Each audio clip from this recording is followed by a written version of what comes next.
多謝大家每一位嘅參與，希望你哋中意我哋嘅同事為大家用心設計嘅籌備嘅賽事、遊戲、展覽同埋攤位。我哋陣間賽場見。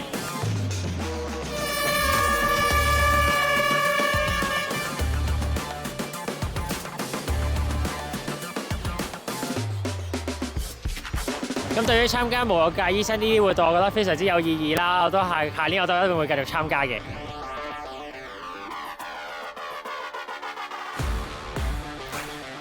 應該係第10年左右參加啦，想繼續貢獻自己嘅少少力量啦，以行動嚟到支援我哋無國界醫生。我覺得野外定向比賽啦，同埋呢個跑步比賽係相當有意義嘅。等到我哋嘅參加者同埋支持者咧，唔需要親身去到救災嘅現場咧，但係可以感受到救災嘅困難同埋嗰個喜悅，更加多人可以參與到啦，更加多人認識到無國界醫生喺全球嘅工作啦。